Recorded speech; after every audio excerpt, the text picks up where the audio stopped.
Assalamualaikum warahmatullahi wabarakatuh. Bismillahirrahmanirrahim. Alhamdulillahirabbil alamin.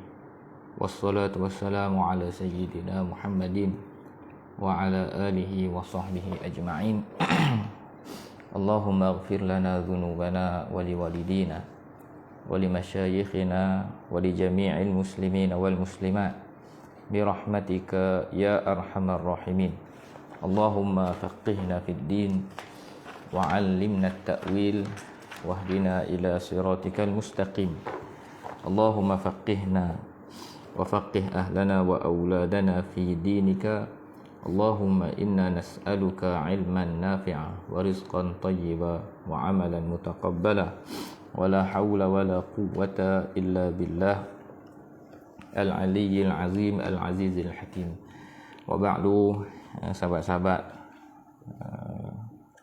tuan-tuan dan puan-puan muslimin muslimat yang bersama-sama dengan pembacaan kitab Safinatun Najah, alhamdulillah kita dapat teruskan lagi pembacaan pada hari ini. Dan seperti biasalah, sekiranya ada beberapa kekangan, maka kita akan tangguhkan dulu pembacaan. Dan setakat ini insya-Allah, sekiranya ada kelapangan dan juga masa yang terluang, kita akan isi pada setiap petang hari Isnin. Ini lebih kurangnya 3.30 ataupun ke 3.45 petang, untuk kita baca sedikit sebanyak daripada kitab Safinatun Najah yang dikarang, yang dicetak oleh kitab dan terjemahan oleh pihak luar Jawi, karangan Fadilatul Syekh Salim bin Suman Al-Hadrami rahimahullah.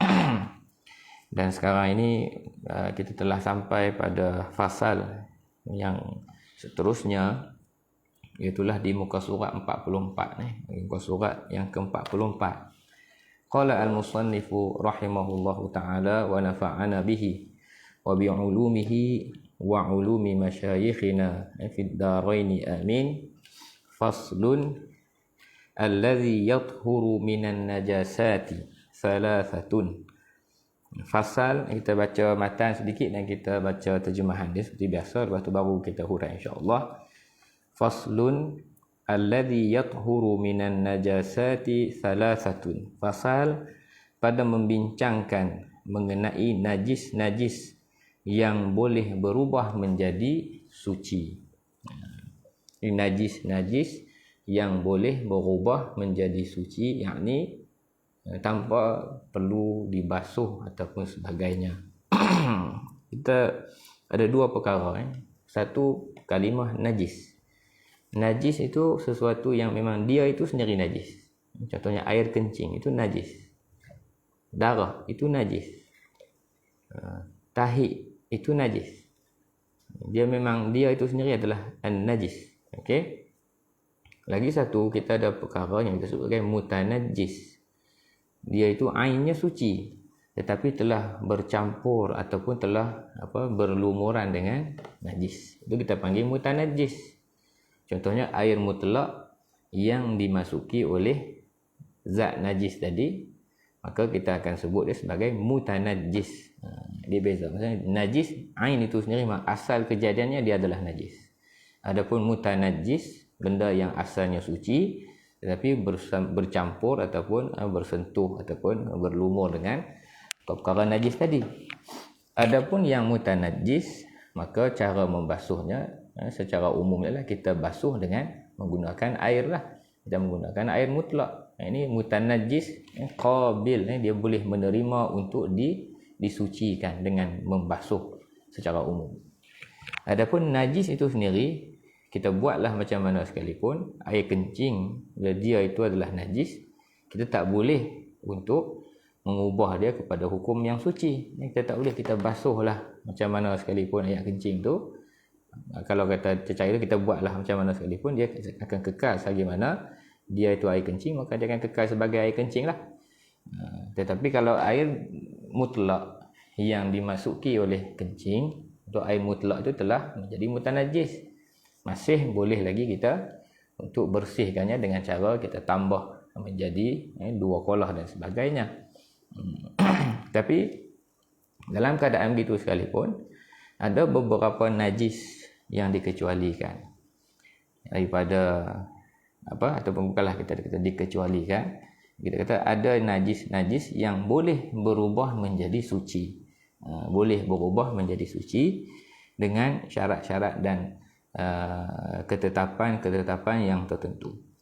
Jadi fasal pada membincangkan mengenai najis yang boleh berubah menjadi suci.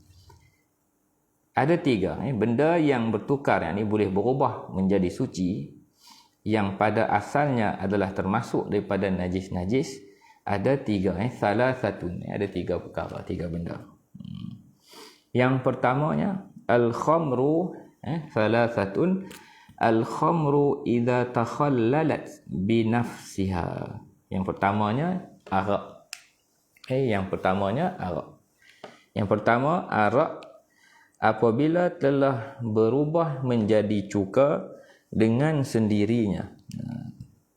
Arak apabila telah berubah menjadi cuka dengan sendirinya. Yang keduanya wajildul maitati idza dubira. Yang keduanya kulit bangkai binatang apabila ia telah disamak. Apabila dia telah disamak. Samak ni terjemahan kepada kalimah sebut ad-dabr ataupun ad-dibar. Ad-dibar apabila dia telah selesai disamak. Dia akan terang proses dibar itu. Dan yang akhirnya, yang ketiga, wama sara hayawanan. Yang ketiganya, apa sahaja najis yang berubah menjadi haiwan. Najis yang berubah menjadi haiwan. Baik. Kita tengok yang pertama. Yang pertama itu arak apabila telah berubah menjadi cuka. Berubah menjadi cuka dengan sendirinya. Kita rujuk kepada syarah kitab Kasyifatus Saja. Tuan pengarang mengatakan kalimah al-khamru ni, kalimah khamrun asalnya ialah kalimah yang merujuk kepada semua yang menunjuk pada asir perahan daripada anggur yang dibiarkan lalu melalui proses penapaian. Dia dah biar lama tu, dia sampai dah buih-buih lalu memabukkan. Dia telah masuk pada peringkat yang memabukkan. Itu asal kalimah khamrun itu, merujuk pada perahan daripada anggur. Tetapi yang dimaksudkan dalam perbahasan hukum bila sebut khamrun, kullu muskirin, semua perkara yang memabukkan, cecair yang memabukkan, walau min nabidhit tamri, walaupun ianya daripada perahan kurma dan sebagainya, selagi mana ianya telah masuk pada peringkat memabukkan. Bila dah sampai peringkat memabukkan, maka dia akan mendapat hukum yang disebut hukum khamrun, hukum sebagai arak, ini bermabuk kan. Jadinya walau daripada perahan daripada kurma dan juga sebagainya, yang mana dibiarkan perahan-perahan itu sehingga dia menjadi yashtaddu, sehingga dia menjadi dia jadi masam dan dia menjadi sehingga berbuih-buih tu, dan maksudnya dia sampai tahap boleh memabukkan. Tak kisahlah sama ada daripada tebu, sama ada daripada madu dan sebagainya, kesemuanya sekiranya cecair itu telah berubah kepada fasa yang telah masuk pada peringkat memabukkan, maka dia akan dihukumkan sebagai hukum khamriyah, hukum arak. Jadi hukum arak ni dia adalah najis. Dia najis, dia dianggap sebagai najis, maka dia tidak, dia akan menghalang sah solat dan sebagainya, dan sekiranya kena pada badan dan pakaian wajib dibasuh. Itu khamrun, arak. Jadi khamrun ini adalah najis. Tetapi cecair arak ini, cecair khamrun ini, ianya akan berubah daripada hukum najasah pergi kepada hukum suci, hukum tuhur, hukum tahur ni tadi, tahir, dengan dipanggil berlaku proses at-takhallul, berubah menjadi cuka. Kita biarkan dia itu dalam satu tempoh, lalu hilang sifat kearakan tadi, hilang sifat yang memabukkan, lalu berubah menjadi cuka yang jernih. Ketiga itu asalnya dia adalah hukum arak, tetapi berubah menjadi hukum suci dan ianya dah berubah kepada satu benda yang lain. Itulah apa yang disebut sebagai al-khalliyah. Cuka. Cuka lah.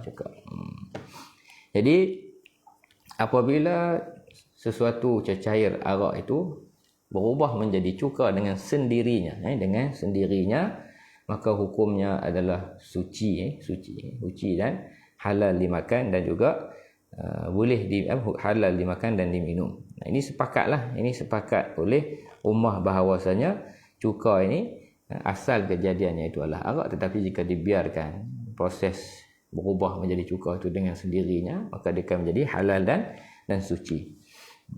Sebab apa disyaratkan mesti dia berubah dengan sendirinya? Maksud berubah dengan sendirinya itulah dengan tidak memasukkan benda asing ke dalam cecair arak itu untuk mempercepatkan proses menjadi cuka. Di sisi mazhab Syafi'i, sekiranya ianya berubah menjadi cuka dengan disebabkan ada benda asing yang dimasukkan, maka ianya tidak akan menjadi suci, tidak akan dihukumkan sebagai cecair yang suci. Sebab apa? Sebab apabila benda asing itu dimasukkan ke dalam arak, benda asing itu akan kekal. Contohnya dia masukkan ketulan bawang contohnya. Jadi ketulan bawang itu terendam. Jadi ketulan bawang itu akan menjadi mutanajis. Arak asalnya najis. Tiba-tiba arak itu berubah menjadi cuka. Bila arak berubah menjadi cuka, suci, tetapi jirim ataupun jisim bawang yang mutanajis tadi telah terendam dalam cuka yang suci, maka najis daripada bawang ini tadi ataupun kesan najis yang ada pada bawang, hukum mutanajis akan patah balik kena pada cecair cuka yang dalam bekas itu, maka keseluruhannya akan dihukumkan mutanajis. Sebab itu tidak boleh bercampur dengan benda asing. Dia mesti dengan binafsiha, mesti berubah dengan sendirinya. Jadi mesti berubah dengan sendirinya. Jadi syarat dia mesti berubah dengan sendirinya.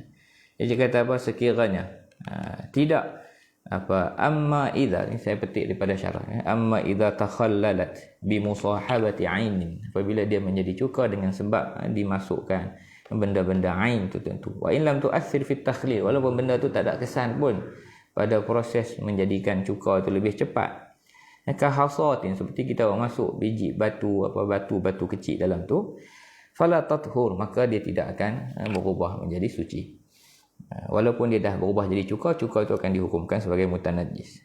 Sebab apa? Litanajjusiha ba'da takhalluliha bil 'aini allati tanajjasat.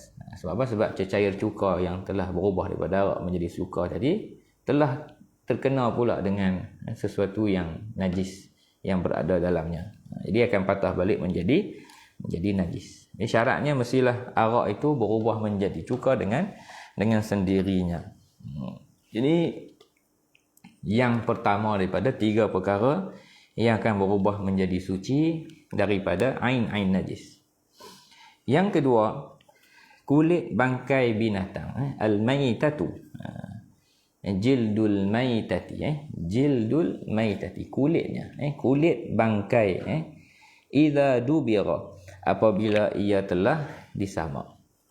Yang dimaksudkan dengan bangkai ini al-maitah, semua yang mati, binatang-binatang yang hidup ini yang mati tanpa melalui proses sembelihan yang syar'i. Sama ada yang halal, kita merujuk pada yang halal dimakanlah. Kalau kata yang tak halal dimakan ni secara automatik, bila dia zalal hayah, bila telah hilang nyawanya itu, dia akan berubah menjadi bangkai. Jadi yang dikatakan al-maitah ini yang semua binatang-binatang yang halal dimakan tetapi mati melalui bukan melalui sembelihan yang syar'i, dan juga binatang-binatang yang tidak halal dimakan ini sekiranya dia matilah, dia mati. Kecuali manusia lah, manusia ni tak halal dimakan, tetapi dia tak halal dimakan sebab apa? Takrim. Jadi dia juga tidak akan menjadi dikecualikan daripada selepas daripada mati untuk dihukumkan sebagai bangkai. Jadi dia tidak najis. Dan ada lagi lah yang dikecualikan, itulah bangkai belalang dan juga ikan, sebagaimana yang kita belajar dalam bab najis lah. Cumanya bangkai ni, sekiranya sesuatu bangkai itu kulitnya itu melalui proses yang disebut sebagai ad-dibar tadi, kulit itu akan menjadi suci zahir dan batin. Zahir dan batin. Jadi yang dimaksudkan ad-dibar ini adalah proses yang maksud ad-dabru ni, maksudnya naz'u fudulihi. Kita proses mengasingkan ataupun membuang, mengeluarkan, menghilangkan segala perkara yang ada pada kulit itu, daripada lemak, daripada darah, daripada segala benda-benda yang akan merosakkan kulit itu balik. Jadi proses membuang itu membersihkan perkara-perkara lemak-lemak dan perkara yang busuk-busuk pada kulit itu, sehingga tinggal kulit yang solid itu kita panggil proses ad-dibar. Ad-dibar naz'u fudulihi, membuang segala lebihan-lebihan yang ada pada kulit itu, yang sekiranya kalau tidak dibuang maka kulit itu akan mereput dan rosaklah dan dibusuk. Jadi kalau berjaya dibuang, kulit itu akan kekal dalam sifat kulit itu dan boleh dimanfaatkan dan boleh digunakan. Apa tanda kata kulit itu dah sampai kepada proses yang sempurna selepas dibar ini ialah bila kita rendam balik kulit itu dalam cecair untuk satu tempoh, dia tidak mengembang dan tidak jadi rosak lah. Sebab apa? Sebab dah selesai dibuang lebihan-lebihan lemak-lemak yang ada pada kulit itu tadi dengan menggunakan beberapa bahan. Jadi yang dimaksudkan ad-dabru ni naz'u fudulihi wa hiya rutubatuhu. Ini maksudkan fudul rubah lembapan-lembapan yang akan merosakkan, allati yufsiduhu baqa'uha. Baik. Wa yutayyibuhu naz'uha, dan akan memperelokkan bila kita buang benda-benda tadi, lemak-lemak tadi itulah. Jadi kalau kata contoh dia, kalau kita lau nuqi'a fil ma' lam ya'ud ilaihi natan, bila kita rendam kulit tadi dalam air, dia tak akan jadi hanyir, dia akan jadi busuk balik. Sebab dah selesai proses ad-dibar itu. Jadi proses ad-dibar ini akan menjadikan sesuatu kulit bangkai itu menjadi suci. Akan menjadikan sesuatu kulit bangkai itu menjadi suci. Dan kebiasaannya menggunakan perkara benda-benda yang dia ada sifat, kita sebut sifat cuka tu kita sebut tajam pada lidah kan, tapi dah ni yang lebih kuat lagi. Sebab apa? Benda-benda yang bersifat dengan sifat tajam dan dia boleh menghakis. Biasanya menggunakan macam-macam lah, antara disebut menggunakan tahi burung merpati dan sebagainya. Tidak ada masalah lah apa-apa bahan yang digunakan tadi, asalkan mencapai maksud. Sama ada bahan yang digunakan itu daripada najis ataupun daripada benda yang suci, asalkan dengan penggunaan bahan tadi telah mencapai maksud, mencapai tujuan daripada proses dibar, itulah nak menghilangkan fudulat tadi, lebihan-lebihan lemak-lemak, cecair-cecair yang membusukkan kulit tadi. Bila dah selesai berlaku, maka kulit itu akan berubah menjadi kulit yang suci, tahir. Cumanya kalau menggunakan bahan najis perlu dibasuh lah, perlu dibasuh dengan air. Sebelum dibasuh masih belum boleh digunakan dan dibawa untuk belum boleh dibawa untuk solat lah. Itu yang dimaksudkan dengan proses ad-dibar. Jadi berkata syarih, tuan syarih berkata, tak kisahlah walau kana najisan, walaupun bahan yang digunakan itu bahan najis, seperti kazirqi tayrin, seperti menggunakan tahi burung dan sebagainya. Jadi semuanya itu akan menghukumkan ataupun menjadikan kulit itu menjadi suci, menjadikan kulit itu menjadi suci. Sebab apa? Sebab memang dia bangkai. Jadi bila dah selesai proses dibar, kulit itu dah jadi suci. Zahir wa batin. Maksud zahir wa batin ni, kulit ni kulit tu, kalaulah kita potong tengah-tengah tu, kemudian kita buka, kan kadang-kadang kulit yang tebal ni kita boleh potong lagi, slice lagi. Jadi kita buka bahagian dalam dia tadi. Yang ni bahagian dalam yang terbuka tu kita panggil batin. Disebut tu yang bahagian batin. Sebelum dipotong itu, yang kita boleh guna alat ni bahagian zahir ni lah, bahagian yang di atas dan di bawah yang terdedah tu. Hak tengah-tengah tu kita tak boleh nak masuk. Sebab apa? Sebab dia memang dia bahagian dalam. Jadi macam mana? Takkan kita nak potong dulu tak? Apabila telah selesai proses dibag melalui keseluruhan kawasan zahirnya tadi, maka yang di bahagian batin juga dihukumkan sebagai suci. Dihukumkan sebagai suci. Yang ni ada faedah ataupun ada kepentingan lah dibahas sampai ke situ. Sebab apa? Sebab ni untuk kita bawa dalam solat. Jadi kalaulah kata yang bahagian dalamnya itu tidak dihukumkan suci, maka tentulah dia akan beri kesan kepada solat. Sebab tu disebut dengan jelas, apabila telah selesai proses dibag itu, ianya akan menjadi suci zahir dan batin. Fayad hur. Dzalikal jildul madbugh. Zahiran. Bahagian zahir ai wa huwa ma dhahara min wajhaihi. Apa yang zahir pada bahagian atas dan bawah lah. Dua wajah ni, dua bahagian, atas dan bawah. Wa batinan. Itu juga bahagian batin. Yang ni bahagian batin ni wa huwa ma law syuqqa la zahara. Apabila dipotong akan zahir. Itu yang dimaksudkan bahagian batin. Bila proses dibag itu selesai, maka kulit itu suci zahir dan batin. Kalau kata kita guna alat yang bahan mutanajis, maka selepas selesai proses itu, kulit itu akan jadi mutanajis sahaja. Yang ni kita kena basuh. Selepas dah basuh, dia akan suci lah. Suci kesemuanya, keseluruhannya. Jadi itu juga perkara yang kedua yang boleh menjadi suci. Yang ni daripada bangkai menjadi suci dengan proses dibag. Dan disebut dengan jelas bahawa yang bahagian yang dimaksudkan itu adalah jildun. Al-jildu, kulit. Maka yang lain daripada kulit tidak akan mendapat hukum yang sama. Seperti bulu-bulu dan juga daging ataupun tulang dan sebagainya. Sekiranya diambil daripada bangkai, buatlah macam mana sekalipun, tetap tidak boleh dimanfaatkan dan tidak boleh mendapat hukum suci. Sebab apa? Yang dikecualikan ini hanyalah pada kulit. Pada kulit. Adapun yang disembelih dengan sembelihan yang syar'i, maka daripada hujung rambut, hujung bulu ke hujung kaki itu hukumnya suci. Hukumnya suci. Jadi kalau kata yang ada pun hanya kesan-kesan darah itu dia mutanajis. Cukup dengan dibasuhkan. Segala bulunya itu, kaki, tulang dan semuanya suci lah. Sebab apa? Sebab kita dah sembelih. Sembelihnya telah menjadikan dia itu suci. Suci keseluruhannya. Tapi kalau kata mati kena langgam, jadi dia mati dia sebab apa? Bukan dengan sembelihan, daripada hujung sampai ke hujung tu bangkai, maka najis.